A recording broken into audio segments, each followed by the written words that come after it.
Thank you.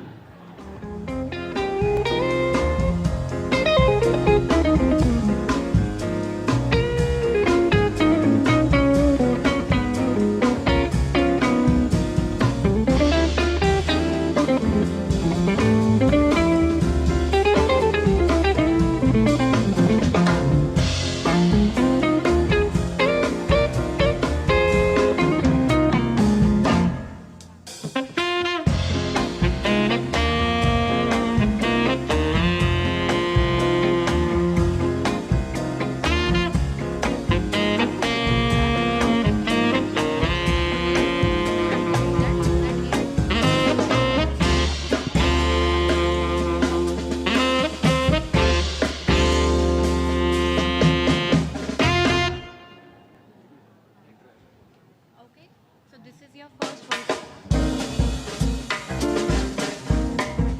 Ladies and gentlemen, please take your seats as we begin Season 7 of the prestigious Author Awards.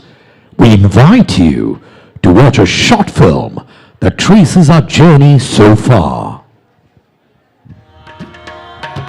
In the grand saga of time, there exists a force that shapes minds, challenges conventions, and ignites revolutions. The pen reigns supreme, not just as a tool, but as a declaration that her story deserves to be told. For 7 years now, we have gathered in its honor, not for any pen, but for the ones held by women.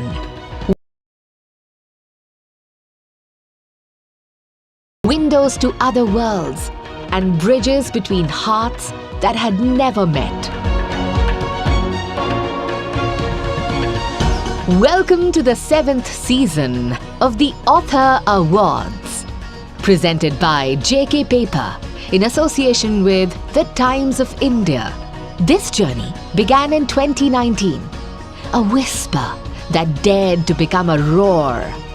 7 seasons, over 11,000 stories, one unwavering belief that when a woman writes, the world listens differently. Tonight, we celebrate women crafting extraordinary sagas, leaving an enduring literary legacy, an illustrious jury, a distinguished audience, a stage built for the fearless.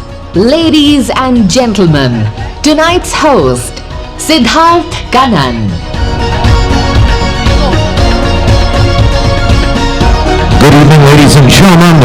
My friends call me Siddharth. My acquaintances call me Kannan. My enemies call me names. But since there are many of them today, let's just say I am Siddharth Kannan, your YouTube podcaster.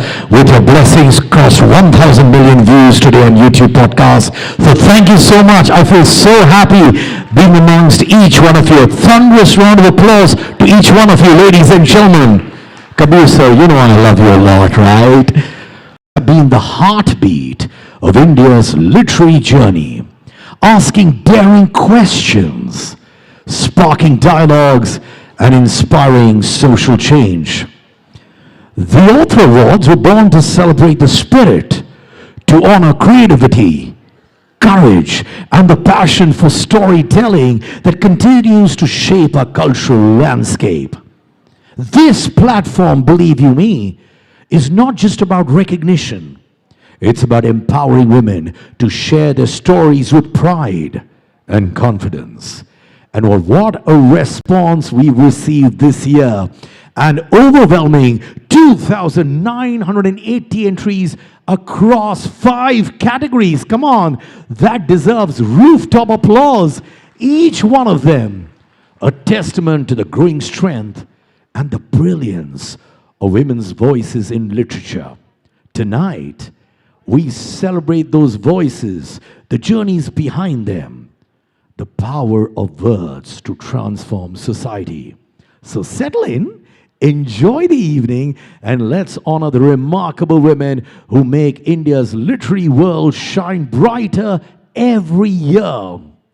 To kick off this special evening, and highlight the remarkable journey of this initiative, it gives me great pleasure to invite on stage the literary director of the Author Awards. She's also the host of TOI Bookmark, the Times of India's flagship literary podcast, and the co-founder of ACE Literary Consulting. With over 3 decades of experience as an international publishing consultant, she has been a guiding force in shaping the literary landscape.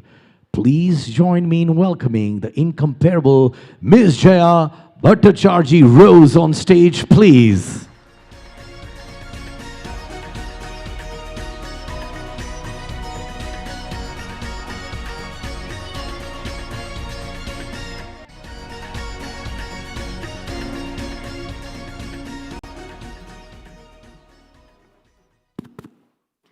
Good evening. I am Jaya Bhattacharjee Rose. I'm delighted to welcome all of you to the 7th season of the JK Paper and Times of India Author Awards. 250 years ago this month, Adam Smith's The Wealth of Nations was published. Smith defined work as that which is productive, income generating, and is primarily done outside the home in order to build capital. It was a classic that virtually created the discipline of economics as we know it and shaped economic thought for 2 centuries. But equally, it was also classic patriarchal thinking, largely leaving the role of women and their work unexamined. This month, as media houses and economic institutions around the world celebrate the wealth of nations, it should also remind us that there was a time when work done inside the house was not construed as work. Today, as more and more women drive the workplace, they continue to juggle the outside and the inside worlds, adding value in formal workplaces as well as in their families by absorbing costs with their labor. Running an efficient household, providing balanced meals on time, caregiving, many times to the 2 bookends of life simultaneously, childhood and old age. If a true costing was ever done for these daily tasks and a professional hired to do the same, most households would find it impossible to find the budget to do so. Women family members do it for free. Women juggle 2 lives every day.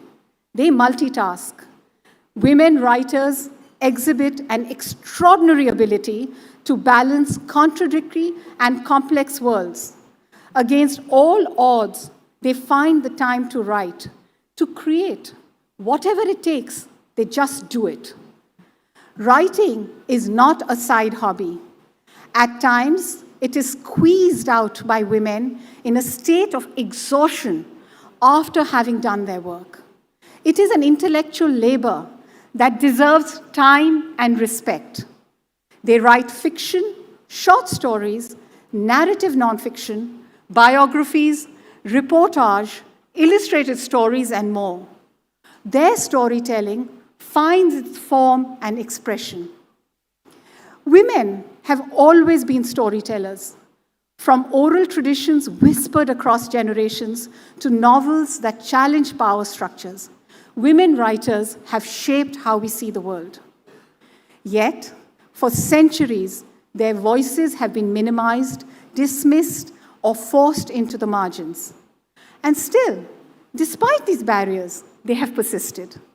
They write under pseudonyms, between household duties, before and after their professional commitments, in the early hours of the morning or in stolen hours of the night. Their resilience is not just inspiring, it is foundational to literature itself.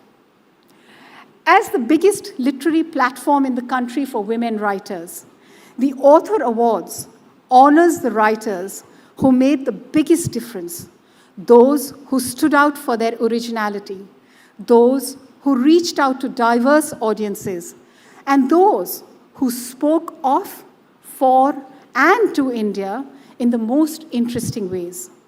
The wonderful women writers here today represent the very best literature in Bharat. To give you a sense of our journey, just 2 years ago, we received 2,000 author submissions to be considered for these awards.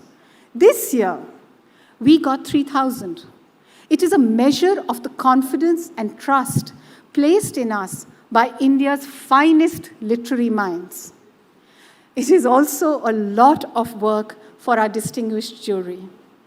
The Author Awards would simply not be possible without our illustrious jurors, all of whom are with us in the room today.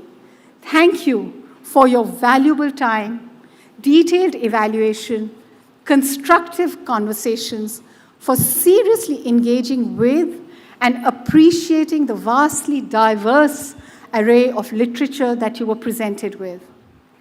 Ladies and gentlemen, we are really proud of the identity that Author Awards has carved for itself as the platform for women writing in India. We are also truly humbled by the support we get from the literary world and from each of you gathered here today. It means the world to us and inspires us to do better each year. I hope you enjoy reading and discovering the Author Awards literature as much as we have. Thank you. Thank you so much, ma'am. Please give a round of applause to her. She and her team have worked very hard to put this mega awards into place. So thank you so much once again, ladies and gentlemen. To carry the evening forward, it is my privilege to invite on stage Mr. Harshpati Singhania, Chairman and Managing Director of JK Paper, to share his thoughts on this initiative and reflect on the remarkable response it has garnered over the years. Sir, could I please have you on stage?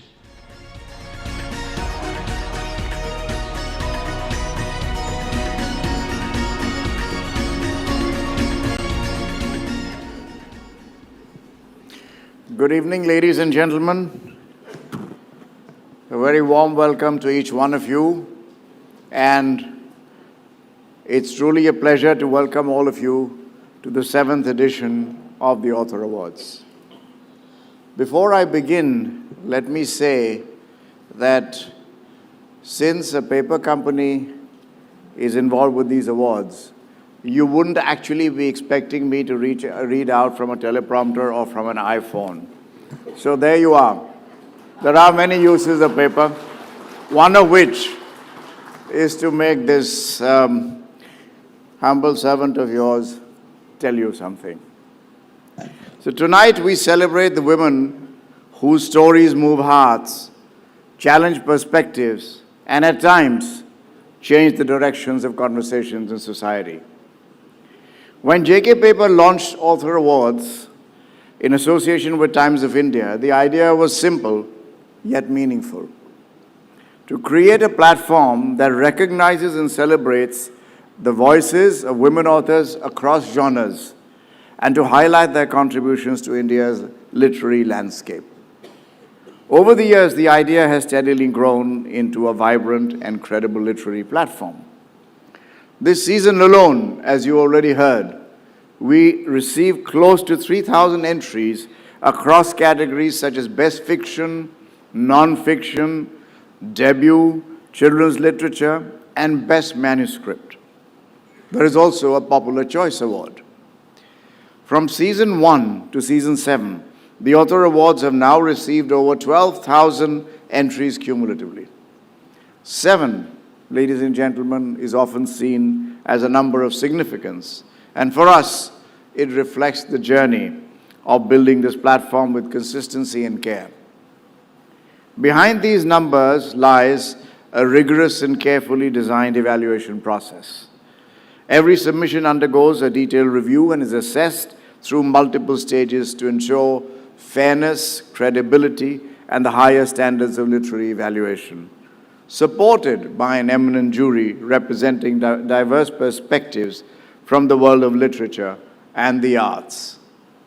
One initiative that is particularly close to our hearts is the Manuscript Award. For many aspiring writers, the hardest part is not writing the story. It's finding the opportunity for that story to be heard. Through this award, we provide a platform for emerging voices in the 14 to 18 age group and have had the privilege of publishing winning manuscripts in collaboration with Radomania. Over time, today's event, ladies and gentlemen, has evolved into much more than an awards ceremony. Today, the Author Awards have become a year-round engagement with interactive author conversations in schools and colleges and a growing podcast series that brings literature closer to audiences across platforms. Alongside this, Author Awards also gives us the privilege of honoring literary stalwarts through the Lifetime Achievement Award, recognizing individuals who have enriched the world of literature and inspired generations of readers and writers. It is this shared celebration of literature that brings together distinguished voices this evening, including Hussain Zaidi and Thevar Walli, whose crime stories have kept readers thoroughly engaged. Their presence adds a special energy to this gathering. Continuing in that spirit of storytelling, it is my honor to welcome our chief guest this evening, Sri Kabir Bedi ji, whose iconic roles have left a lasting impression across generations. I would believe that cinema, television, at the end of it all at the back is a story. So when we talk about awards and Author Awards, there is the same common link which comes through that. You have had an extraordinary journey across cinema, television, theatre and literature, with memorable performances in multiple films, including films like Mehuna and several acclaimed international productions like Octopussy. You came into a lot of prominence with the Italian series that you did a few decades ago. And in my conversation with him briefly before the evening started, he was telling me, you have done 5 productions in the last several months, including productions which are overseas and including Bollywood. So it shows that you're still extremely, extremely active, which is a great thing. Your screen presence, your distinctive voice and characters have brought to life truly unforgettable moments and some things that still brings a sense of nostalgia amongst many in this audience. And on the author side, more recently, through your book, Stories I Must Tell, you have shared the many experiences and stories behind that extraordinary journey. It feels fitting that someone who has lived, performed, and authored such remarkable journeys is with us this evening, ladies and gentlemen, as we celebrate the power of storytelling. In many ways, this idea of storytelling is also closely connected to what we believe at JK Paper. After all, as a paper company, we have always believed that paper is not just a material. It's a medium for ideas, imagination, and expression. Every book, every manuscript, every page written represents a thought that has found its voice. This commitment is reflected in our corporate tagline, Enriching Lives, and in initiatives like the Author Awards that encourage creativity, expression, and storytelling. This philosophy is also deeply rooted in the legacy of our JK organization, which has been serving the nation for over 141 years. It is a legacy built on enterprise, responsibility, and the belief that business must always create value beyond itself. Ladies and gentlemen, before I conclude, I would like to congratulate all the authors who participated in this season. Writing requires courage. The courage to share one's thoughts, experiences, and imaginations with the world. I also want to put on record our thanks for our esteemed jury for their thoughtful evaluation and commitment to excellence. As I was talking to a jury member before the event, She said, we've been put through homework. Well, ladies and gentlemen, I'm sure this homework has been well worth it, and soon the results will be out. Thank you all for being part of this wonderful evening. Let us continue to celebrate the power of stories, the brilliance of women authors, and the enduring role of literature in enriching our lives. I now have the honor and privilege of inviting our chief guest, Kabir Bedi ji, to kindly grace the stage.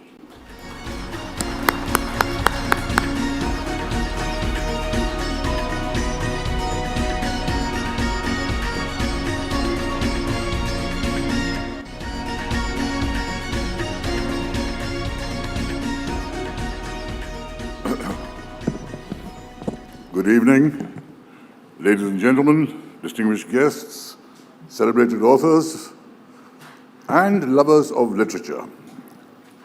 It's truly an honor to stand before you tonight at the Author Awards, Season 7, presented by J.K. Paper in association with the Times of India. I want to make a little confession up front. I woke up today with the mother of all coughs, and I didn't know if I was able to even fly to Delhi. But I thought, okay, let me, risk it. Let me go. And so far, it's holding up. But if my voice gives way or if spasms of coughs take over, I might ask Siddharth Karan to come and read my speech. He's a wonderful guy. He'll do probably a better job than me. I salute the Author Awards for creating a platform that not only celebrates storytelling, but also honors the voices of women who deserve to be heard. Today, we are not just recognizing their work, we are acknowledging their impact. Awards like these tell writers that their stories matter, that someone is listening, that their words have the power to inspire, provoke thought, or to bring about change. You know, historically, it was never easy for a woman to be a writer. At times, women wrote under pen names so that they could be taken seriously. Women wrote in the stolen hours between household duties. Women wrote in spite of the fact that they were told their stories didn't matter. They wrote through adversity, often against the grain of society, to give us narratives that were authentic and transformative. And many of their stories changed the world. Tonight, we salute them all for the great stories they have told. And the women we honor tonight have continued the great tradition. They've written with courage, with grace, with fire. They've told stories that needed to be told. They've given voice to characters and communities that might otherwise have been invisible. They proved once again that a woman with a pen can be one of the most powerful forces on earth. Literature, at its finest, does something that no other art form can do. It creates a private conversation between the writer and the reader, a conversation that happens in silence, in solitude, yet somehow makes us feel less alone. A great book reaches across time, across geography, across language, and it says, I understand you, I see you, you are not alone. That is what our chosen women authors have done, and that is the magic that this evening celebrates. As an actor, my life has been shaped by stories that travel across cultures, languages, and borders. Whether on the film sets in Rome and Mumbai, or the stages of London's West End, or the theatre festivals of Toronto, or in front of the cameras I faced from Hollywood to Bollywood, I have seen how stories transcend boundaries. But I never forget that before a story becomes a film, a performance, or a spectacle, there's a quiet, intimate act between the writer and the blank page. And on this occasion, I think of every woman who's ever sat alone at her desk in the quiet hours of a demanding life and decided that a story deserved to be told. 6 years ago, I crossed into your territory, the written word. My memoir, Stories I Must Tell, The Emotional Life of an Actor, was the most challenging thing I've done. It was more revealing than anything on a film set, more nerve-wracking than anything on stage, because I took the risk of being vulnerable. And yet, it was also one of the most liberating things I did. It was, in a word, cathartic. So I understand now, in a way I didn't before, what it means to reach inside yourself, pull out difficult truths, and lay them down in ink for the world to read. The courage that takes and the craft that takes is immeasurable. That is why I bow my head to every author in this room. Every author shortlisted or awarded here tonight, I want you to know, your words will outlive all of us. Long after the cameras have gone, after the speeches are forgotten, after the trophies have gathered dust, your pages will remain. Years from now, someone, somewhere will pick up a book in a quiet moment of their life, and it may change something in them forever. You may never know their name. But that exchange, the quiet, invisible, sacred exchange between writer and reader, that is immortality. Your words can make you immortal. As I look around this room, I see readers, writers, publishers, journalists, dreamers. I see people who believe, as I do, that books are bridges between cultures, between generations, between strangers, between the world as it is and the world that exists within us and in our imagination. In an age dominated by mobile screens and fleeting attention spans, literature has become a real sanctuary, a place where we can pause, reflect, reconnect with ourselves and with each other. Let's encourage more stories to be told, especially by women. I thank the Author Awards, Times of India and J.K. Paper for upholding the cause of women writers, to give them the recognition they richly deserve. This is not just corporate responsibility. It is an extraordinary honor to be your chief guest this evening. I accept it with gratitude and with deep admiration for every person in this room who has chosen to dedicate their life to the written word. I thank every writer here for enriching our lives. Thank you. Thank you so much, Kabir sir. I request you to remain on stage. Please make it louder for him. He's iconic, and how? I have to tell you, when Kabir sir said, you know, Siddharth is going to be saying my lines, my heart went tup, tup, tup, tup, tup. No one can match his baritone. No one can match the way he says his lines with so much depth and feelings. We are students in front of you. Thank you for being you. Thank you, Siddharth. I'm just glad I got the words out before reducing myself into spasms of coughing, which was my state this morning. I've overcome that problem, and I'm here to speak, that I was able to speak to you in an uninterrupted way, which is what I wanted to do. Thank you. So do you realize the way you talk, what pressures on anchors like us after coming in front of you? But thank you so much. I request you to be center stage, please, because we got a few friends of ours who want to felicitate you as well, sir. Okay. All right. Ladies and gentlemen, I'd like to invite Mr. H.P. Singhania and Ms. Sudha Natarajan, Director of the Times of India, to join us on stage to felicitate our chief guest this evening. My friends at the back, you can clap.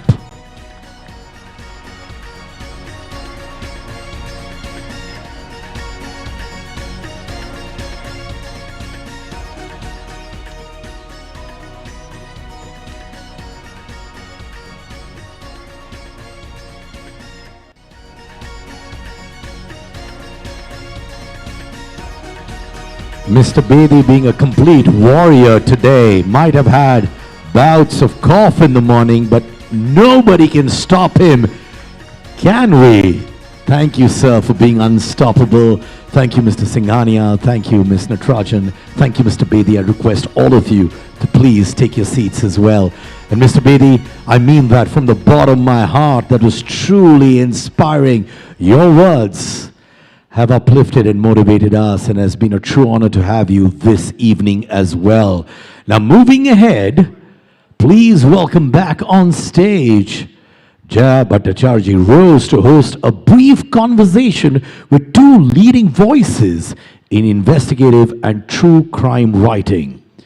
Ms. Veli Thevar, veteran journalist and co-author of Mafia Queens of India, and Mr. S. Hussain Zaidi, best-selling author of Dongri to Dubai and other landmark works on Mumbai's underworld. Please welcome on stage Jaya, Ms. Thevar, and Mr. Zaidi. Ladies and gentlemen, the awesome threesome on stage now. You know, my mother will truly believe that I've done some work if you clap louder. I'll leave it to all three of you.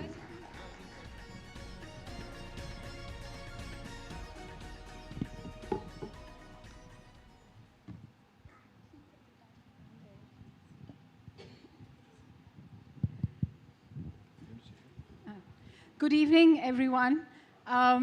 It gives me great pleasure, undeniable pleasure to invite Hussain Zaidi and Veli Thevar. They are we've heard their names for years and years and seen their amazing investigative reporting, their books, etc. But did you know that they are the first couple in the country to co-author a book on crime writing, and that too by profiling 10 mafia queens of India. It's an extraordinary achievement at many levels. Thank you. They're making visible the invisible. So thank you very much Thank you for coming. Jay. Thank you, Jay, for inviting us. How could we not? It is the most, to be talking about mafia queens, I'm sure we have many, many, many in the country, but the 10 that you have profiled, we don't have much time, but I really, really couldn't get over how extraordinary the storytelling was, the profiles, etc. But let's start at the beginning. These profiles are almost masculine in their technique of writing, but womanly in their subject matter. Do you want to start first? Masculine in, right? In its technique. In technique. Well, I have done 15 books about dons like Dawood Ibrahim, Abu Salim, and Haji Mastan. So, of course, there is so much of roughness, harshness, brutality in my writing. I have first time got the honor and privilege of co-authoring with my very beautiful wife, Veli Thevar, who's the mafia queen of my life. I have to try to be softer and try to match up to her beauty and the kind of delicateness that she has in her life. So, of course, the masculinity has to be matched with her feminine grace. There's more than that. It is the profiles and the thing. But Veli, you have to jump in here and talk about the savage profiles you had found. No, actually, it is the other way around. All the savage profiles, credit goes to me, and the softer ones have been done by Hussain.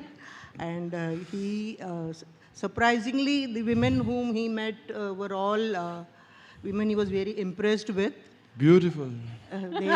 Gracious. Yeah.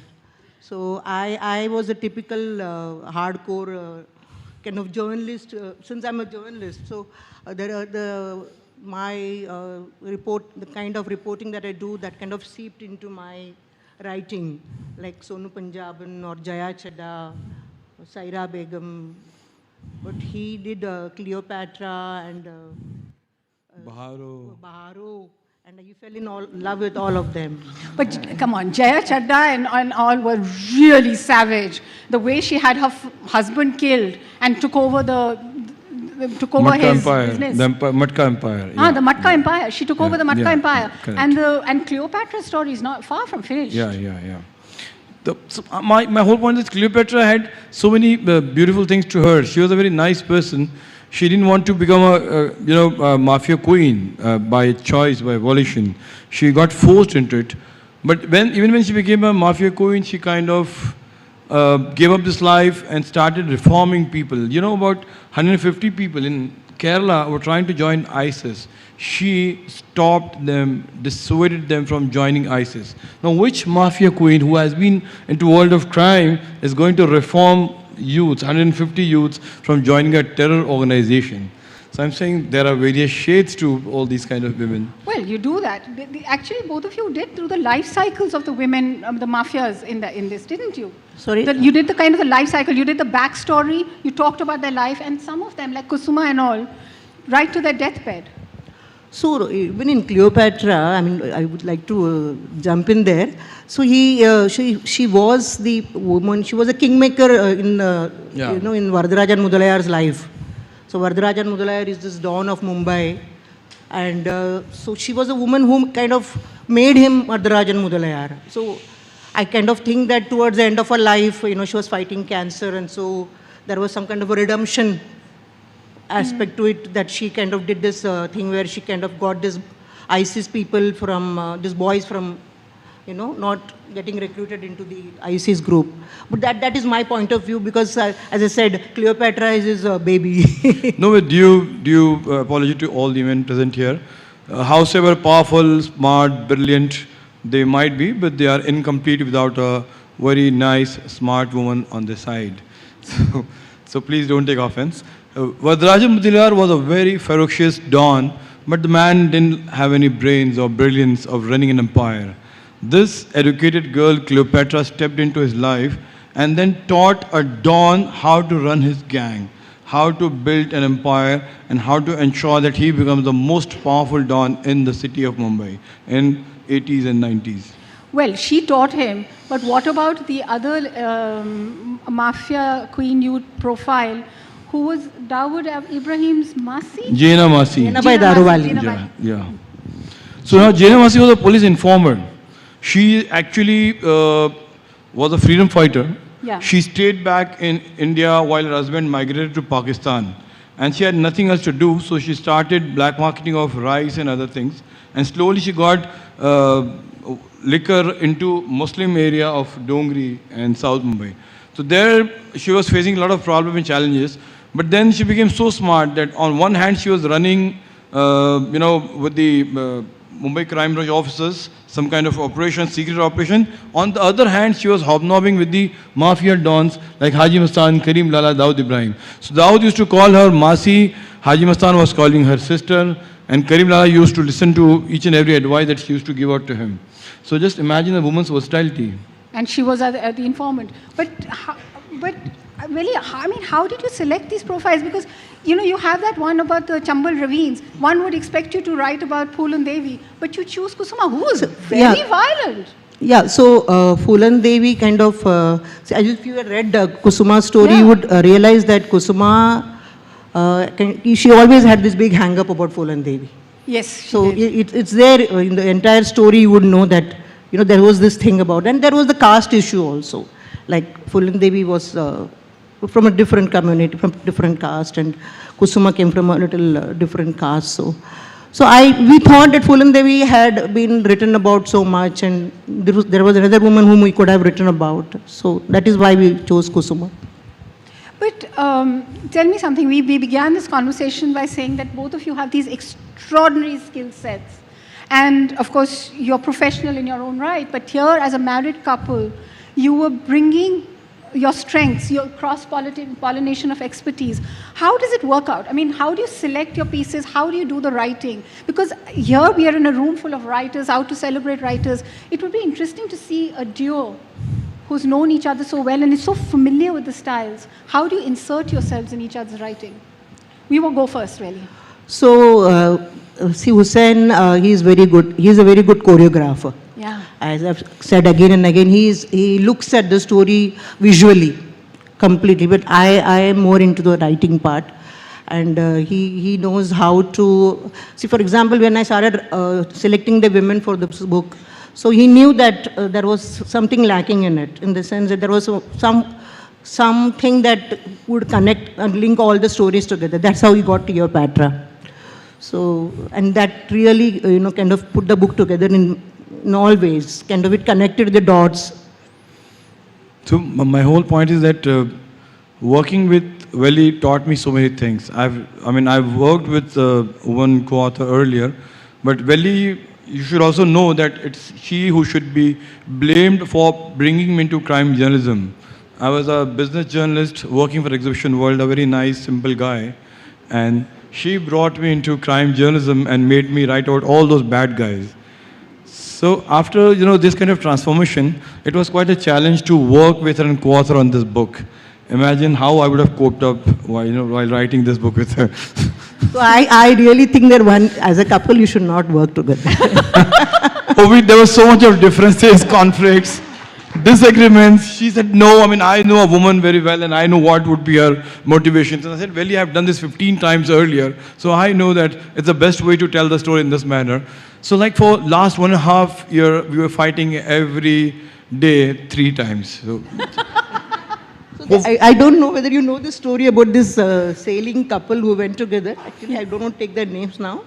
So they went on this sailing expedition, and they came back and they divorced. Well, I hope not with this. But we survived this book. We are still together. So we survived this book. Yeah, we did. Yeah. And she's threatening to write another book with me. So I don't know what's going to happen. But the thing is, when we were talking earlier, and when we've been talking a lot about this book earlier, both of you said that you selected the pieces, but then you chose how to either temper it down. But, tempering it down, putting little bits of your DNA, respective DNAs into the storytelling is all very well. One can see the cinema kind of writing that you do. But it was the extraordinary consistency of the violence and the variation in the violence, the granularity of violence across decades, across histories, that both of you were obviously in agreement with had to be made visible. And that made me wonder, how do you live with that kind of violence? Because writing it on the page, researching it, does impact what you think and how you write. I think that the reason was that we both have been crime journalists for the last 30 years now. And for us, seeing bomb blasts, bloodshed, violence, killing, murders, all this, violent crimes, for us was very routine thing. For both of us, we both were crime journalists since 1995, I guess. So it's been 31 years that we have been reporting on crime. So after all that coverage and all that, feature writers and investigative journalism, for us, writing this violent chapters about this women or mafia queen was not such a difficult or challenging task. For us, it was like any other feature story that we have done. Crime is not gender specific also, in the sense that it was logical for us. It's because all the time we are doing nothing else but talking to gangsters and criminals. Yeah, that's true. So, even our romantic conversation talk about Dawood Ibrahim. We talk about Chota Rajan, Abu Salim, Monica Bedi. So people we knew get bumped off, and our sources get bumped off, and so this is very normal for us. Not in our personal lives, in the sense that we don't carry it home. But it is there. It's happening around us. It's happening in the professional sphere. See, that's the objectivity which you bring to the table with this book, which was quite extraordinary, because I've read a lot of other long fiction, narrative non-fiction, about different parts of the world, where you get sucked into the violence. It's deeply disturbing. What we hear, this is disturbing, but both of you remain very objective about it. And that made me wonder, Veli, because Hussain was saying earlier that a lot of the savage profiles were what you brought to the table. You learned this objectivity over the years? See, it's not true that I'm objective, in the sense that, like, for example, I would like to ignore certain things. For example, in this Jaya Chadda thing, she goes and poisons her husband, and then she kills him eventually. She kills him eventually. In a road accident, in a staged road accident. But somewhere, if you see her background, if I would examine as a psychologist, somebody who's interested in counseling or something like that, I really think that perhaps it was the infidelity, in the beginning.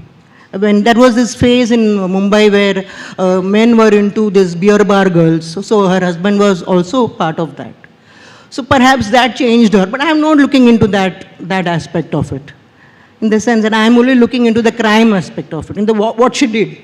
So what are the compulsions that drove her to do it? I'm not looking into that. So I'm just looking into the stark aspect of what she did.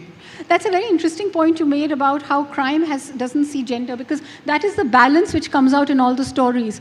That at the end of the day, it's not your gender which is important. It is your function in that work flow of doing those nefarious activities at whatever level. That matters. How critical are you, or can you be dispensed with? That is what was, I think, which struck me, Hussain. Yeah, you tried. I agree, but my whole thing is that there are certain stories which are weird, bizarre, and despite you saying she has done a lot of savage stories, and I have tried to balance it out with other ones. But one story which disturbed me while writing, and still I am disturbed about, is Delilah of Dongri, a 21-year-old drug baroness in Dongri was running an empire of 2,000 crore in Dongri, in South Mumbai area, in a Muslim locality, and like she has been doing it for 4 years. So at the time when she was arrested, at the age of 21, the Narcotics Control Bureau officer asked her, "What would you like to have?" And she said, "Saab, मैंने 20 साल में ice cream नहीं खाई है, मेरे लिए ice cream मंगा दीजिए." You know, this interrogation, it kind of, when I read this interrogation report, I was totally shaken that this woman was so violent, having running such an empire, ruling over this kind of gangs, you know, of drug peddlers. And then she has one very pathetic thing to say, कि मैंने 20 साल में ice cream नहीं खाई, साहब ice cream मंगाई है. I mean, this are some of the anecdotes and some of the very disturbing thing which you will find in some of the pages here. Yeah, you in fact, you use the first person when you're talking in the Cleopatra interlude. Yeah. I met her, I interviewed her, and she kind of confided so many things in me. So I just thought I should be able to do this in first person. Yeah, because you specifically say you grapple with the moral and ethical dilemmas of doing these profiles. And I mean, if anyone wishes to get an introduction to these 10 profiles and to this magnificent couple's writing, Mafia Queens of India is a great introduction. Thank you. So thank you very much Thank you. for Thank a lovely you. conversation. Thank you. Thank you. Thank you. Ladies and gentlemen, please give it up for all three of them. Thank you so much to the moderator and of course the panelists as well. Louder, ladies and gentlemen. Well, we've got lots in store right here, right now, but before that, thank you so much to this esteemed panel who brought so much to the table, literally speaking. Well, we also have a felicitation which is going to be done. May I request Jaya ma'am to felicitate Miss Veli and Mr. S. Hussain as a token of appreciation. Can I have you back on stage, please? Thank you.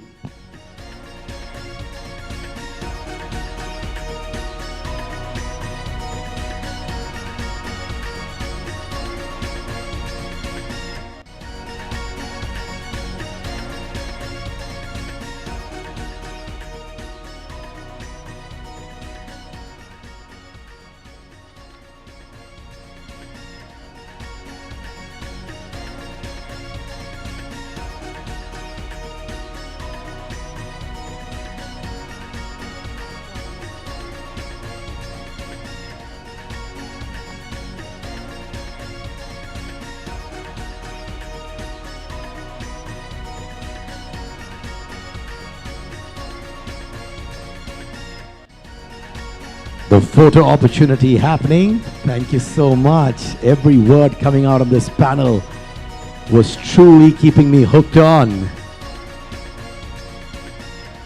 Thank you to all our dignitaries as well.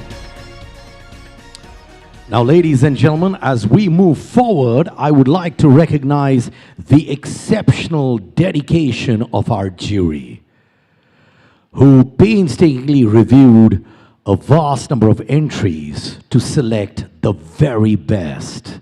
Their expertise and commitment have been central to the integrity and success of these awards. Please join me in showcasing our deepest appreciation with a warm round of applause for the incredible jury of Season 7. Can we have the audio visual, please?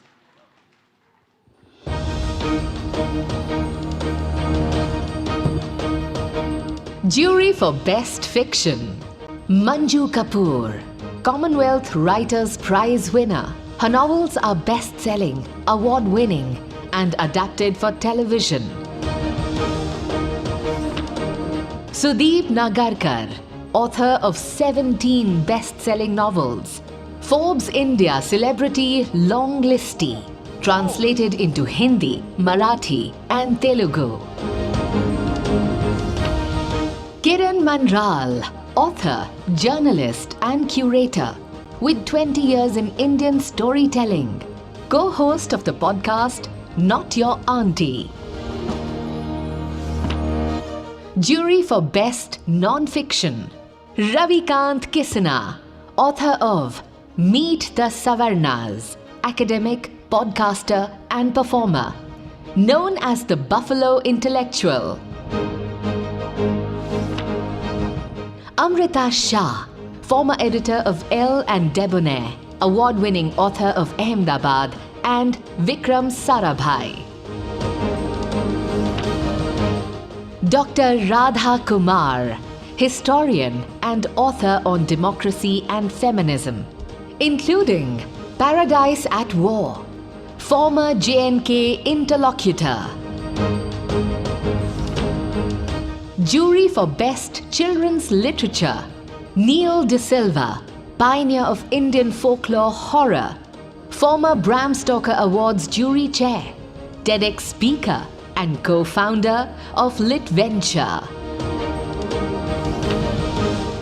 Zai Whitaker, conservationist and author of 20 children's books, taught at Kodaikanal International School, principal of 2 schools. Neena Sabnani, animator and illustrator, bridging design and anthropology, Big Little Book Award winner. Jury for Best Debut. Preeti Shenoy, over 1 million copies sold across 17 books, Forbes listed author and Indian Express columnist. Vasudendra, leading Kannada writer for 30 years, a pioneering, openly gay voice in Indian literature. Soha Ali Khan, actor, author, producer, and the face of Author Awards Season 7. Well, ladies and gentlemen, now I would like to invite the Chief Sales and Marketing Officer, JK Paper, Mr. Parth Biswas, and the Director at the Times of India, Mr. Rohit Sharma, to join us on stage to felicitate the eminent jury members. Can I request both the dignitaries to come up on stage, please? Great to see you, gentlemen. Well, ladies and gentlemen, I'd love to have the jury on stage. Please welcome debut Preeti Shenoy.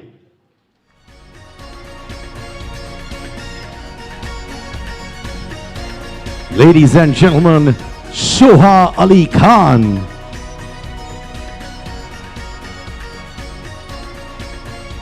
Vasudendra.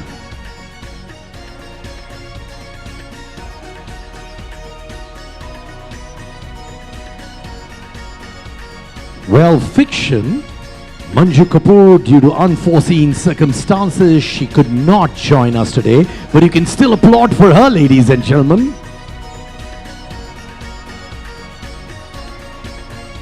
Kiran Manral on stage, please.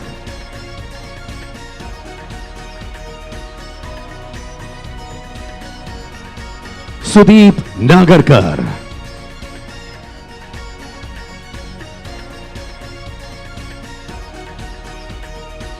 Non-fiction, Dr. Radha Kumar.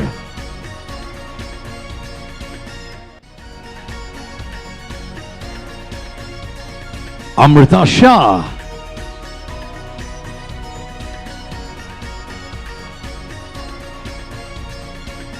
Ravikant Kisna. Those 5 people clapping, thank you so much. Children's Literature, Zai Whitaker. Nina Sabnani.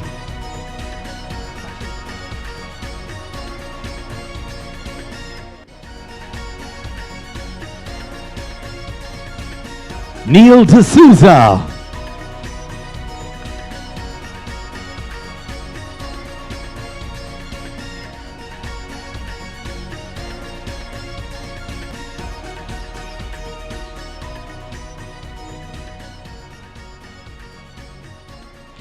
Now can we have that epic photo opportunity with all of you in that one frame?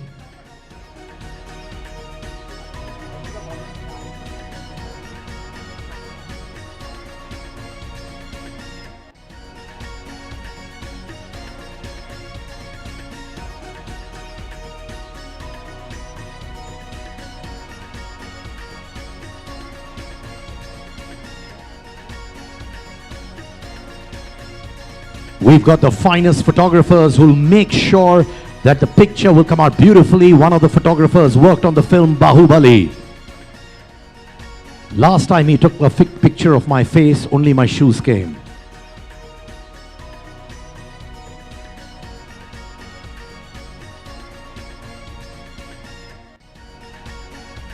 Thank you to Partha and Rohit, please. I request all of you, both of you, to take your seats. The jury remains on stage. I'm going to have a quick session with you all, one question each. I request the jury to remain on stage, please, with the entire goodie bags as well. Sir, please remain on stage.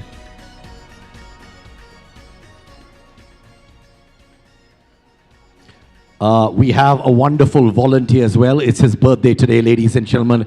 He's given up his birthday party for this event. Thank you so much. He's such a good boy, ladies and gentlemen. Really, he's given up alcohol 1 hour back. So, all right, you can hold the mic. So, Kiran ma'am, what's the first thing you notice in a book that signals it could be a winner? If you give the mic, she can talk beautifully, my friend. What's the first thing that I notice in a book that signals it's a winner? I think the fact that I don't abandon it after 5 chapters. No, to be serious, the characters hold me and I become totally invested in what's happening in their lives. I think that's it for me. All right. Remember, it's strictly 1 line is what I've been told because we're racing against time. However, being the lenient, kind-hearted man that I am, you can say a few lines too. No problem. All right. Sudeep, sir, which single quality convinces you a fictional title will truly connect with the leaders? I think when it comes to title, the very first thing that I always notice is the relatability. I have kept titles like She Swiped Right Into My Heart, You Are the Password to My Life, It Started With a Friend Request. So if you can keep the title as your WhatsApp status or Facebook status for that matter, that really catches the eye. Well, Dr. Radha Kumar, how do you reconcile personal taste with the objective of the judging criteria? What was that question? You want me to repeat again, ma'am? Please. No problem. I love doing that. All right. So how do you reconcile personal taste with the objective of judging? I don't think you do. The whole point is that you express your personal taste, but you're going to be discussing it with your fellow jurors, and you learn about other people's personal taste and what actually is going to make a difference. Thank you, ma'am. You seem to be a crowd favorite anyway with the applause that's coming your way. Amrita Shah, in 1 sentence, what sets the Author Awards apart from the other literary prizes? Thank you. I used to think that gender should not be a factor in awarding prizes, but I think I've changed my mind with these awards because I think that the challenges women face, I mean, it's good to see the range and the kind of ambition and the scope of what they tackle, and I think that is something that's kind of quite inspiring about these. Ravikant, What makes a non-fiction book unforgettable for you if you think in terms of a jury member? Most books are forgettable, it's fine. You just hope that it gets remembered, that's all. I don't think there's a standalone criteria. If there was a magic button, we would have all done it, so. So I love your cutting edge answer. I love the rawness. And that's what makes you who you are. Give it up for sir. Wow. Preeti Shenoy, how do you judge a book that is technically flawless? It's actually technically flawless, but emotionally thin. For me, emotions play a huge part in my reading. So as flawless as it is, if it doesn't emotionally move me, it does nothing for me, then I've just wasted my time just looking at some well-written, the technique is great, but if there's no emotion, there's no soul, there's no heart. So that doesn't do it for me.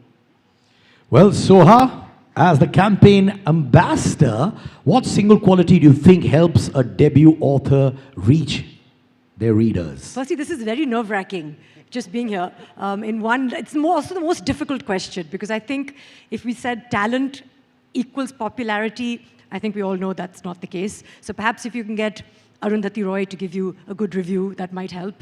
I would say, obviously, literary craft is important, and a good story has to be important, but the story must continue after the last page of the book, and there is an element of marketing. There is an element of getting that story to readers, and certainly platforms like this will not hurt. To have an award, to make it to a long list, a short list, to have a community of readers who are trusted, recommend your book, will go a long way. Vasundhara, what is the most common flaw that keeps a book from winning? I didn't get your question. What is the most common flaw that keeps a book from winning? No, nothing like that. I think each book have its own flaws. But what we need to really look at it, what are the positive points, rather than looking at the flaws, okay? So I would prefer to see what positively they have come out, and most of the books were excellent. So the perspective is more from identifying the good qualities, not on the flaws, yeah? Thank you, sir. Zai, what is the most distinctive challenge when judging children's books? What is the most distinctive challenge when judging a children's book? I think to put yourself in the child's place is the most difficult. Nina, one bit of advice which you'd like to give the authors aiming for an award in children's literature. Yes, ma'am. What can I tell? Be yourself. Don't go to ChatGPT. and live your characters. Know your characters like your friends, so that you know what they'll be all about. Yeah, that's what I would say. Thank you, ma'am. Neil, what single element in illustration or storytelling makes a children's book stand out for you? I think making them imagine through the characters, making them feel that this is something real, this is a world that they could be living in. I think that's what. All right, thank you so much to all our jury members. I request you all to please take your seat. Thank you so much. Louder for them, everyone. And our very dear Soha Ali Khan, always laughing away and smiling away to glory. Well, ladies and gentlemen, the moment you all have been waiting for has arrived. The JK paper, the Times of India Author Awards. To present the awards this evening, I'd like to invite on the stage our chief guest, Mr. Kabir Bedi, Mr. Harshpati Singhania, Chairman and Managing Director of JK Paper. I'd request both the dignitaries to please come on stage to do the honors and kickstart the awards, please. Kabir sir, can I have you on stage, please, to present the awards?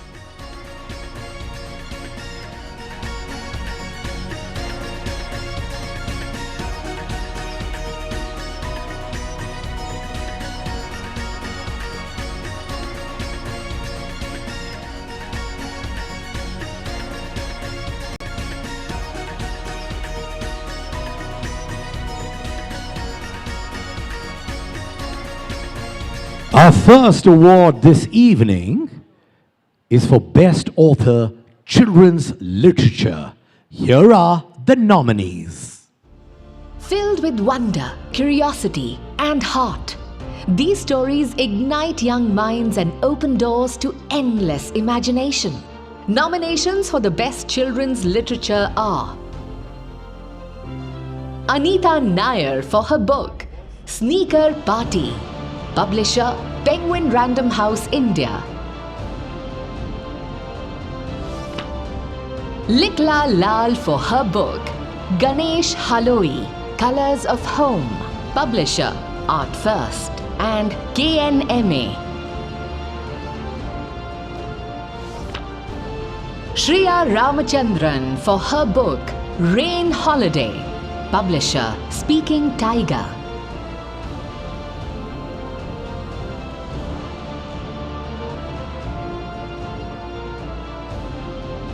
Well, sir, we are going to have an envelope coming where you will be announcing the names of the winners.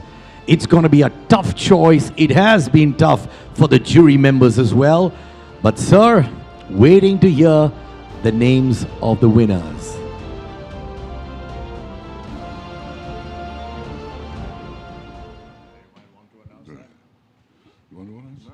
Okay.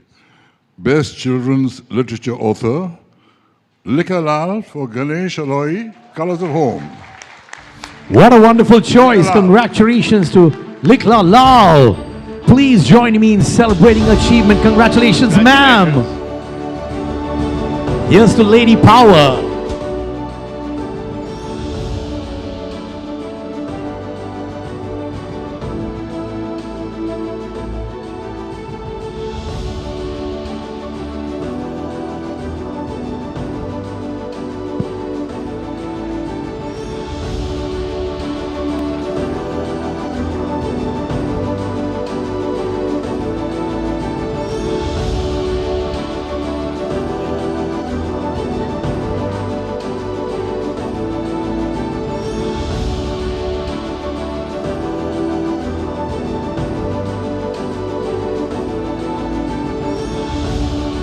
Thank you so much, ma'am. Kudos to your efforts. Thank you so much. Thank you, ma'am. Our second category is Best Debut Author, and the nominees are... Marking the arrival of powerful new voices, these debut works leave a lasting impression from the very first page. Nominations for the Best Debut are Swati Pandey for her book Invisible in Plain Sight, Voices from the Bylanes of Kamathipura, publisher Juggernaut Books. Subi Thaba for her book Tales from the Dawn-Lit Mountains, publisher Penguin Random House India. Mehak Jamal for her book Loal Kashmir, Love and Longing in a Torn Land, publisher HarperCollins Publishers India.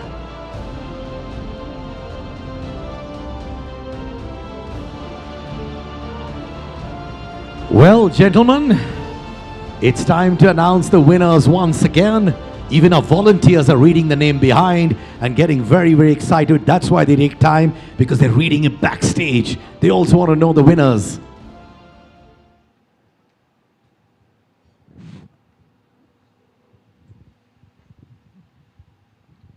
So, ladies and gentlemen, we have, for the Best Debut Author, we have two winners here. One is Subi Thaba for Tales from the Dawn-Lit Mountains. Congratulations. And the second one is Swati Pandey for Invisible in Plain Sight, Voices from the Bylanes of Kamathipura. Please come on stage. Congratulations. What a delightful outcome. We have two winners this year, as announced by the gentleman on stage, which only underscores how challenging a task it was for our distinguished jury to choose a single recipient. Heartiest congratulations to both the winners, Swati Pandey, Subi Thaba. Can I request both the ladies to come up on stage right away. Double the applause as well.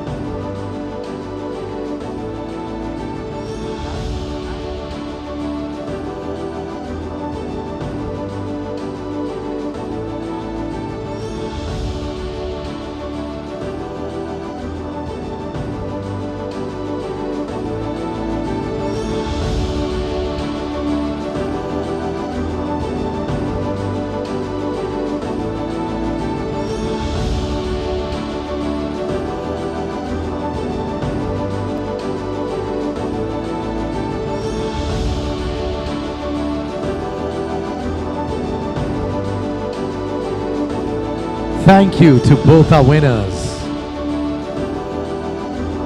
Excellence at its best, ladies and gentlemen. Thank you, ladies. Request you all to please take your seat. Thank you so much.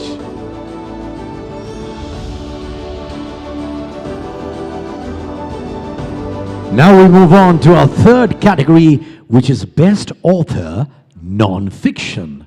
The nominees are Rooted in truth and driven by insight, these works capture the realities that shape our world and challenge the way we see it. Nominations for the Best Non-Fiction are Snigdha Poonam for her book Scamlands, publisher Penguin Random House, India. Vidya Rajan for her book Rubber, publisher Westland Books. Narayani Basu for her book A Man for All Seasons, publisher Westland Books.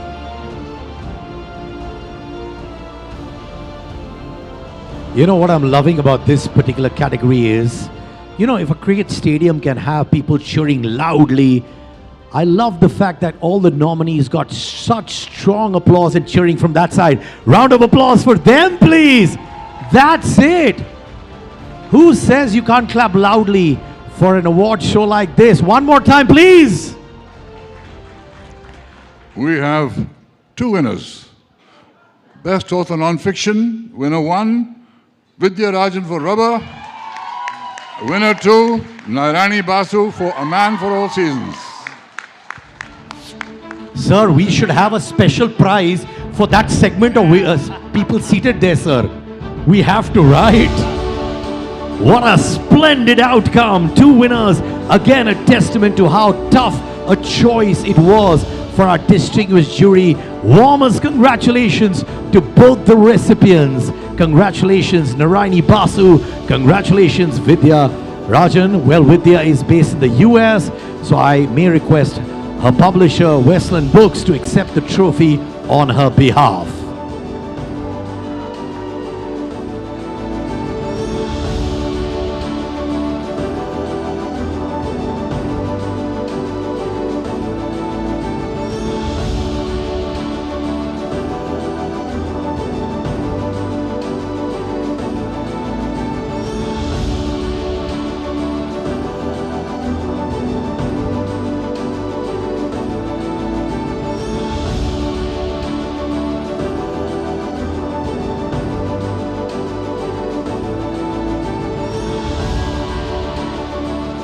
I'm such a big fan of the audience there, man.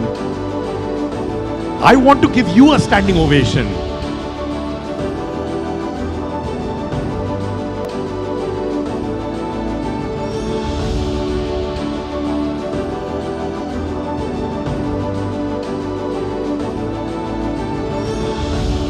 Well, we also have a wonderful video message from Vidya. We are missing her. So we'd love to see the video, please.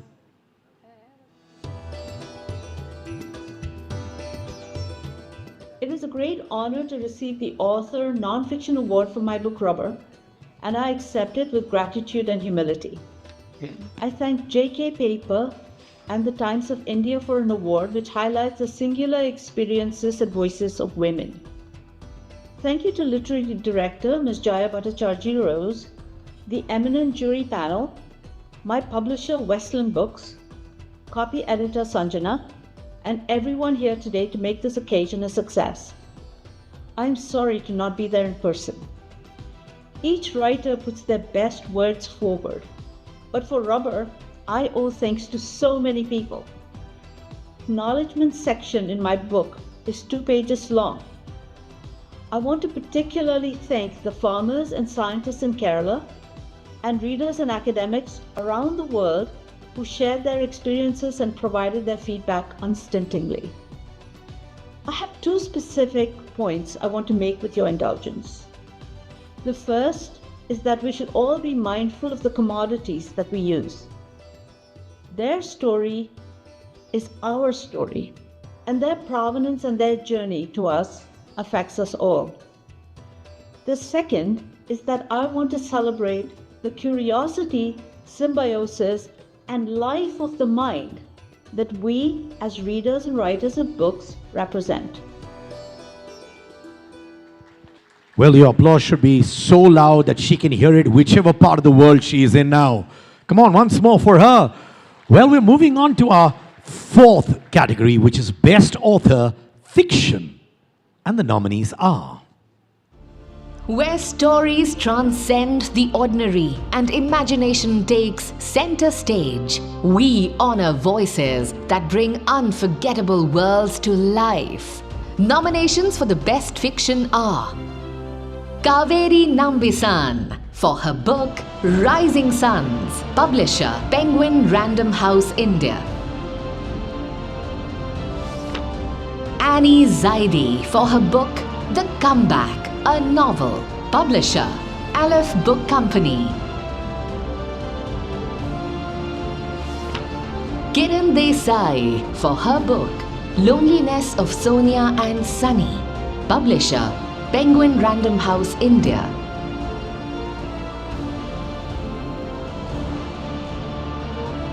Well, gentlemen, here we go.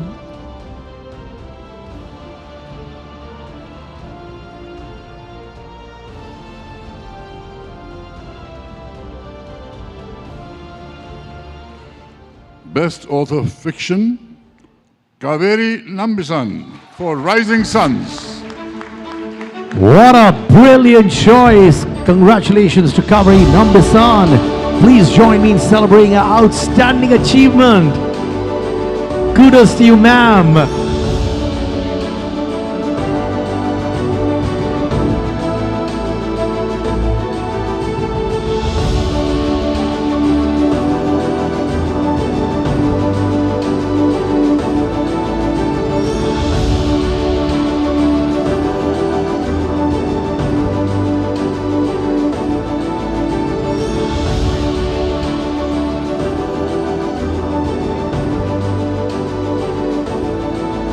Thank you, ma'am. I request you to please take your seat. Thank you so much. Now to our Popular Choice Award. The Popular Choice Award celebrates the book that captured the hearts of readers nationwide, chosen entirely by public votes. This year, we received an astonishing over 53,000 votes, a powerful testament to the passion of our reading community. I said 53,000. The entry with the highest number of votes will be revealed in a few minutes from now. Can we have the names of the winners, please?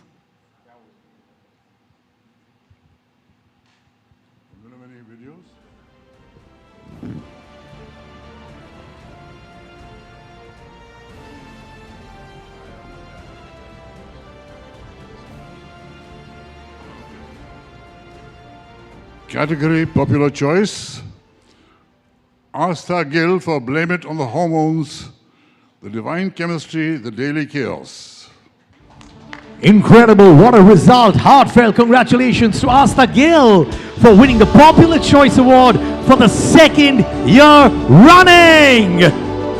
This remarkable achievement speaks to us how deeply our book resonates, your book resonates with readers, and how widely it is loved. 2 years back to back. When I say 2 years, applauses should be double Inner power should be double. Love should be double. And ma'am should also get the award for the sweetest smile ever. Well done, ma'am. Well, thank you, ma'am. All right, Suha, I heard you got a flight to catch. So I was told, you have a flight to catch, right? So I was told that, listen, you got to say thank you. You don't know, then you sit here, no problem. We'd love to have you here. So let us know, whenever you have a flight to catch, we will say thank you to you, but you stay here as long as you want, okay? It's your event. Give it up for Suha. What a woman. Love it. I know deep down with your manifestation, you can delay the flight by 25 hours because you want to be here. Before we present the next award, may I invite Dipankar Mukherjee and Sangeeta, founders and directors of Readomania, together with Mr. A.S. Mehta, president and director of JK Paper, to join Mr. Harshpati Singhania and Mr. Kabir Bedi on stage. Can I have the dignitaries joining both of them? Good evening, ma'am. Good evening, sir.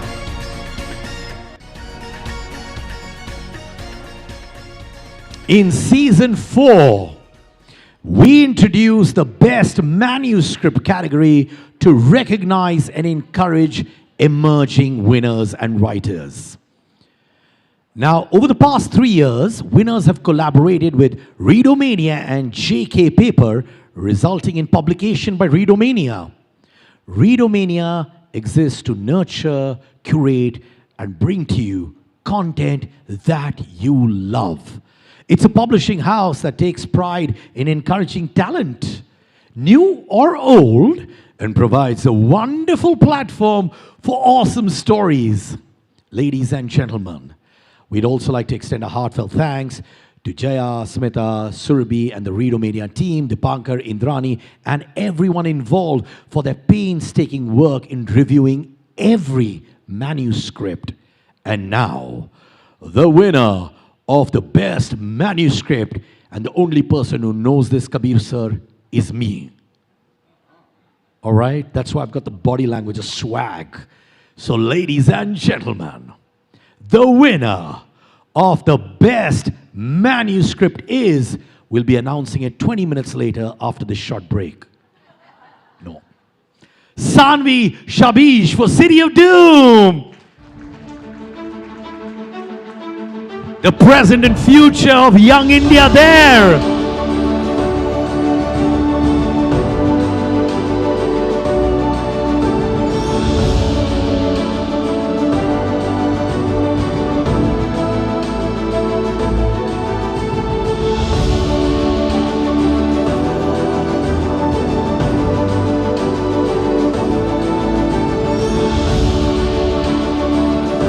Well done, Sanvi.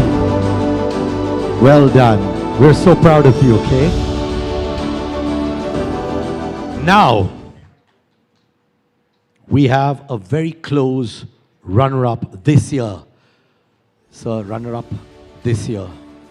Sir, request you to remain on stage. My confidence goes when my guests leave the stage, sir. All right?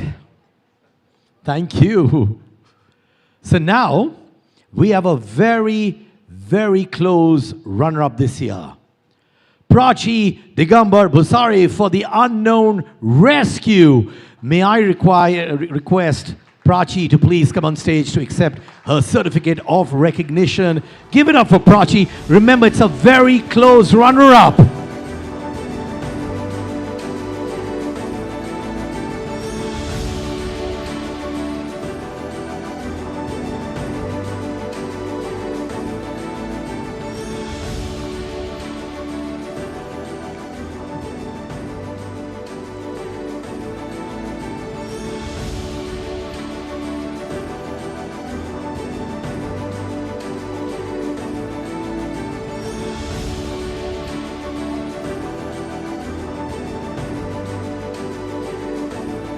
Thank you, ma'am.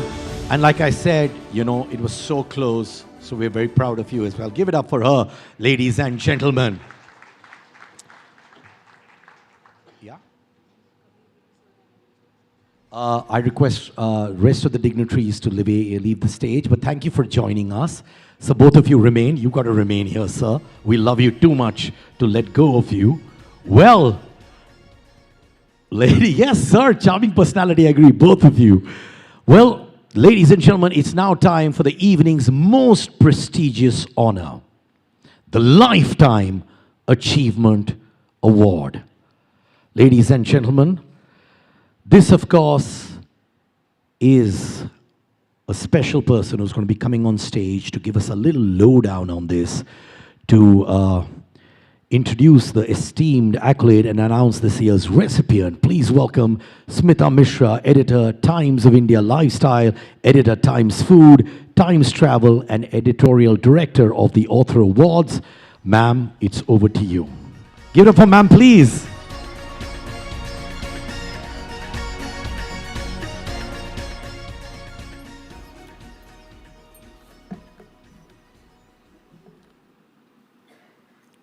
वह स्त्री थी और स्त्री होना ही उसके पक्ष में सबसे बड़ा तर्क था। वह स्त्री थी और स्त्री होना ही उसके पक्ष में सबसे बड़ा तर्क था। वह थी अपने पूरे विस्तार में, अपनी जटिलताओं, अपनी कोमलता के साथ।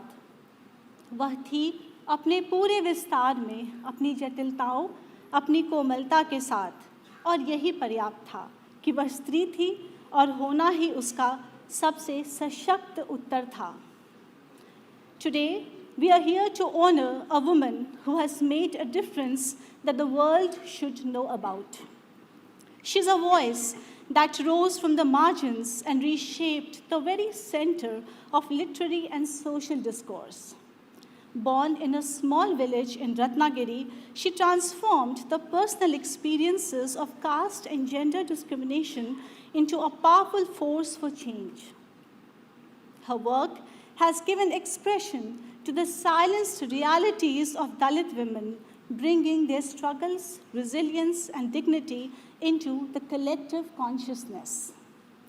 She is not just an author, but a tireless advocate for social justice and a guiding force in conversations on equality and human rights. Her leadership in literary forums and her presence on national and international platforms reflect the depth of her influence. Her journey is one of courage, conviction, and unwavering commitment to truth. She has inspired generations to question, to resist, and to reimagine a more just society. Ladies and gentlemen, please welcome on stage Urmila H. Pawar as the winner of the Lifetime Achievement Award.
आदरणीय विचार मंच और बंधु भगिनी, सादर जय भीम।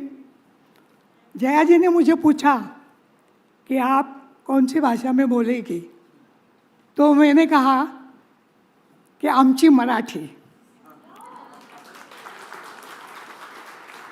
क्योंकि mother tongue में हर एक कंफर्टेबल रहता है और हिंदी और मराठी बहनें हैं, तो आप जान सकते हो कि मैं क्या बोल रही हूँ।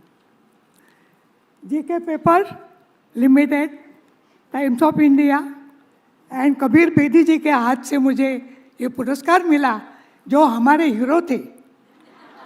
इनके पिक्चर देखने के लिए हम स्कूल से छुट्टी करके जाते थे, तो मुझे बहुत अच्छा लगा। मैं जया भट्टाचार्य जी की भी बहुत आभारी हूँ, लिटरेरी डायरेक्टर है वो, और आप सभी का पहले ही ऋण व्यक्त करती हूँ। मेरे बारे में CS लक्ष्मी जी ने बताया और डॉक्टर शर्मिला रेगे ने मेरे बारे में लिखा था, तो उन्होंने मेरे बारे में जान के मुझे अवार्ड देने का सोचा। मैं कोंकण में हूँ, कोंकण से आई हूँ, दलित जाति से जन्मी हूँ। हमारे समय प्लेट पे लिखना, स्लेट पे, यही हमारे लिए राइटिंग था, हमें राइटिंग मालूम नहीं था। मेरे पिताजी वो थोड़ा सा 5वीं तक पढ़े थे मिशनरी स्कूल में, और वो टीचर बने। फिर उन्होंने सोचा कि अपने बच्चों को, हम 4 बच्चे थे पढ़ाई करने वाले, तो अपने बच्चों को शहर में लाके थोड़ा सा पढ़ाएंगे। तो हम शहर में उन्होंने लाया, लेकिन वो जल्दी से चल बसे। मेरी माँ अनपढ़ थी, तो वो टोकरियाँ बुन के काम करके पैसा कमाती थी, और वो टाइम मैं भी टोकरियाँ बेचने के लिए जाती थी लोगों के दरवाजे पर। फिर भी हमारी माँ ने हमें मैट्रिक तक पढ़ाया, क्योंकि उनको मालूम था कि मैट्रिकुलेशन हो जाने के बाद लोग टेबल पे बैठ के पढ़ते हैं, लिखते हैं और थोड़ा पैसा कमाते हैं। तो हमें शिक्षा मिली, हमने नौकरी की। तभी मुझे मालूम हो गया थोड़ा सा, मैं बम्बई में मेरी ट्रांसफ़र हो गई। बम्बई ऐसा शहर है कि आप कुछ सीखना नहीं चाहो, फिर भी वो बराबर सिखाता है। तो वहाँ जाके सोशल लाइफ क्या है वो मुझे मालूम हो गया, और धीरे धीरे ज़िंदगी संवारते संवारते मुझे ये मालूम हो गया कि मेरी जो गांव की औरतें थी वो अनपढ़ है, लेकिन उनके पास बहुत एक्सपीरियंस है, स्टोरीज़ है, और मैं उनकी स्टोरीज, उनके एक्सपीरियंस मैं पढ़ी हूँ, इसलिए मैं लिख सकती हूँ। तो मैंने तभी से लिखना शुरू किया। मेरे साथ डॉक्टर बाबा साहेब अम्बेडकर के, उनका बहुत एफर्ट्स लेके पढ़ना और अपना खुद का वजूद तैयार करना, ये बात सामने थी। और साथ ही भगवान गौतम बुद्ध ने बताया कि खुद को तुम खुद ही गढ़ना है, तुम्हें दूसरा कोई गढ़ेगा नहीं, तैयार नहीं करेगा। तो वो भी मेरे साथ था। लेकिन क्या होता है कि औरतों को राइटिंग करना ये इतना उनको, ये अभी आप लोग उसको बोलते हैं कि बहुत प्रेस करते हो, लेकिन तब क्या औरत राइटिंग करती है, चलो कुकर लगाओ खाना बनाओ, ये होता था। लेकिन मैं, मेरे 3 बच्चे थे, उनको लेके और नौकरी करके, फिर भी थोड़ा सा चूल्हे कोने में बैठ के, चूल्हा के बाजू में मैं लिखना रात को प्रयास करती थी। तो मेरे मिस्टर को बहुत मेरी तबीयत की भी चिंता होती थी और चिढ़ भी आती थी कि ये रात को बैठ के क्या पढ़ रही है। वो लाइट ऑफ करते थे, फिर मैं बोलते थे आप जाइए, मैं डॉक्टर के पास जाऊंगी, तबीयत बिगड़ गई तो आप जाइए। फिर मैं ऑन करती थी, ऑफ ऑन, ये बहुत चलता। बाद में फिर रख के मैं अपना तकिए के नीचे मेरी कॉपी रखती थी, और जो कुछ ध्यान में आया वो सुबह न भूलूं, इसलिए मैं अपने हाथ का ये पट्टी बना के उसमें मैं अंधेरे ही में लिखती थी। ऐसा करके मैंने जो कुछ लिखा उसमें मेरी आत्मकथा the view of my life ये प्रसिद्ध हो गई। और मैंने जो शॉर्ट स्टोरीज लिखी उसका किताब हेमलाइन यूनिवर्सिटी में वीणा देव अमेरिका में उन्होंने मेरी शॉर्ट स्टोरी पब्लिश किए। और मेरे 3 शॉर्ट स्टोरी कलेक्शन थे, उसमें से कुछ चुनी हुई कलेक्शन उन्होंने किए। और उर्वशी बुटालिया ने जुबान पब्लिकेशन से यहाँ दिल्ली में वो पब्लिश किया। और बाद में ये सब मेरा राइटिंग देख के अभी आपको लगा कि इस औरत को कुछ इसका सम्मान करना चाहिए, तो आप लोगों ने ये सम्मान किया, इसलिए मैं आपसे बहुत बहुत आभारी हूँ। मेरी फ्रेंड्स यहाँ आई हैं, हेमलता जी, अनीता जी, शेखर पवार, मेरी लड़की आई है मालविका पवार। लेकिन इस अवसर पर, इस आनंद के अवसर पर मुझे एक कवि की याद आती है। यो कवि कहता है, जब भूख तुम्हारे दरवाजे पे रोते खड़ी रहती है, जब भूख तुम्हारे दरवाजे पे रोती खड़ी रहती है, जब बाजू के रूम में कोई मरा हुआ सड़ा हुआ प्रेत गिरा हुआ होता है, मृत्यु इसके अपने साथ में है, तो क्या हमें नींद आ सकती है? जो कुछ चल रहा है वर्ल्ड में वो देख के हम सभी का दिल भारी है। धन्यवाद। धन्यवाद मैम। मैम के लिए तालियों की गूंज सब लोग प्लीज। बहुत बहुत अच्छा लगा मैम आपकी बातें सुनकर, और हम लोग बहुत प्रेरित हैं आपसे, तहे दिल से कहना चाहता हूं। एक फोटो हो जाए, तालियां मैम के लिए प्लीज।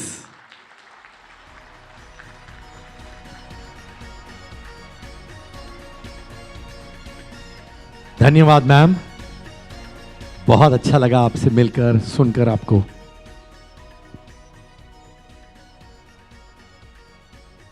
Thank you. तालियों की गूंज मैम के लिए प्लीज। अच्छा, I want all of you to stand up for 1 second. Just 1 second, please. I want you to do one small thing. I want you to put your hand like this, up, just up once. कोई violence नहीं, कोई चाटा वाटा नहीं. Just look at each other and say 3 बार, शाबाश, शाबाश, शाबाश. ऐसे नहीं यार, शाबाश. शाबाश, शाबाश, शाबाश. Thank you, sir. Thank you. Mr. Bedi, please take your seats. Thank you, sir. Thank you, sir. You inspire me more. आप लोग कहीं मत जाइएगा दोस्तों, because now we're going to have a group picture with our jury members, with all the winners as well. Before we have that group picture of all the winners together, I would now like to invite Mr. A.S. Mehta, President and Director, JK Paper, to deliver the vote of thanks. Mr. A.S. Mehta, please, on stage. Ladies and gentlemen, the jury members, the award winners, all of you are going to have a picture together. But in the meanwhile, Mr. Mehta, it's all yours.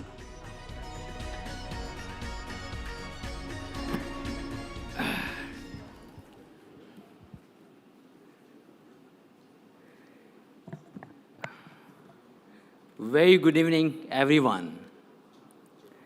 As we come to the close of this wonderful evening, it is my privilege to propose the vote of thanks.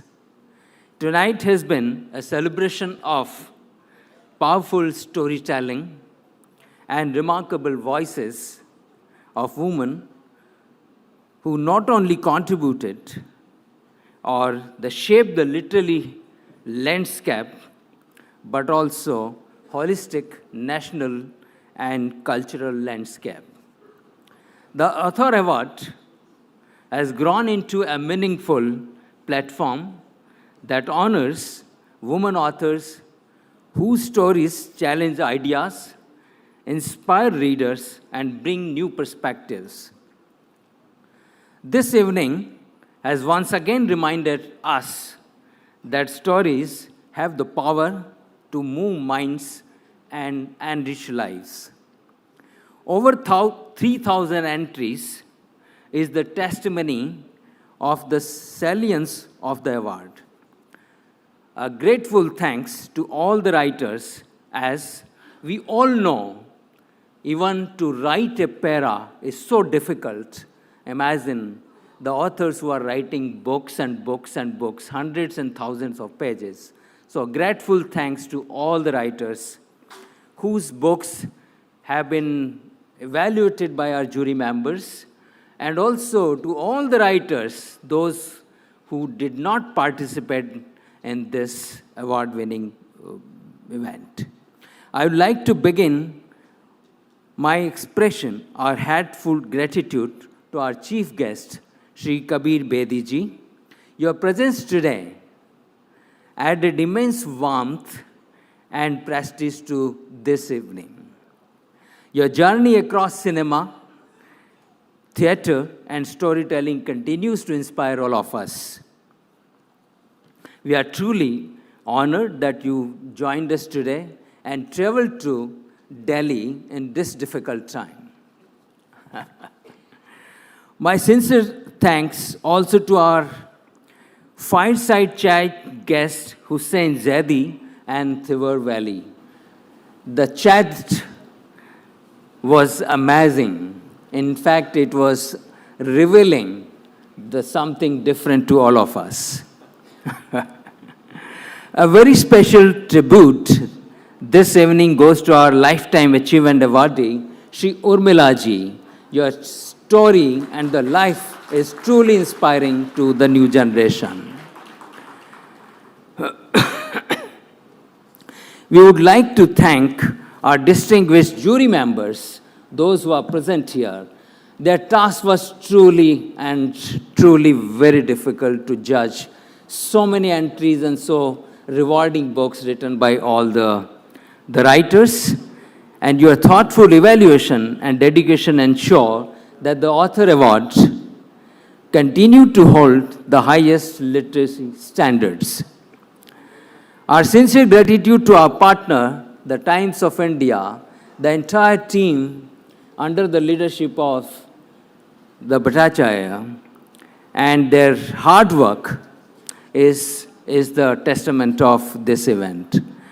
I'd like to acknowledge the publisher, authors, and all the members of the media who supported the event and also all our activities. Many thanks to the entire team of JK Paper and everyone involved in organizing this event. The entire team, Devashish and everybody and Partha Viswas, they are here. And your commitment and effort have made this evening truly memorable. And I'll be failing if I don't thank the entire JK Paper team who bring the quality of paper to all of you to write your stories. So all my people, those who produce the quality paper here. And also, I'll be failing if I don't thank our entire team of JK Paper, our mission, new mission, enriching lives. We were working earlier, the creating lasting impression was our tagline earlier. We thought that let's write a new story, let's have a new story. And the story is, how do we enrich lives of people? And that is what we are doing. In fact, in this difficult time where we see everywhere the carbon emissions and explosion, JK Paper is doing wonderful thing to have the carbon sequestration. This year, we'll be doing close to 14 crore tree plantation in the country, and the acreage is going to be over 88,000 acres of plantation, and till date, we have already done 150 crores trees planted in the country. That is what we have done, and that enriches the life of people. And the thanks to the team under the guidance of Mamta ji, who are creating livelihood intervention for our people in the tribal area and enriching their lives. Today, The beneficiaries are close to 1.2 million people directly. And this is how we are enriching lives of people. And at the end, I would, on behalf of JK Paper, thank you, each one of you, to make this evening wonderful. Thank you very much. Thank you, everybody. Thank you so much, sir. Thank you. You're truly a team player. Give it up for Mr. Mehta, ladies and gentlemen. And now, the moment you all have been waiting for, all the jury members, award winners, Jaya, Smita, and the finalists to join Mr. Bedi, Mr. Singhania on stage for a group photograph. Can I request all of you to please come up on stage for this blockbuster picture? All of you, please. You can in fact carry your trophies as well. Please don't come without that on stage. As we conclude this inspiring evening celebrating women authors, let us carry their stories forward. Tonight we witness the power of their words and the richness of their voices. May we continue to uplift and amplify these stories so that every voice is heard. Congratulations to all the remarkable women recognized tonight. Here's to transformative power of storytelling and the possibilities it brings. Ladies and gentlemen, a special announcement. We have tea and coffee. No cocktails are being served tonight. No, I'm joking. A lot of cocktails are being served tonight. So join us for cocktails and dinner. Thank you so much. I am Siddharth Kannan. Thank you for being the most wonderful audience. You can give yourselves a round of applause. Wow, the power of young India right here under one roof.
The JK Paper team, after this, we're going to have a picture with Mr. Kabir Bedi. So I request the JK Paper team, please do not leave the ballroom. I request you to remain here. Right after this is your picture. In fact, you can come forward as well, please. The JK Paper team, please come close to the stage.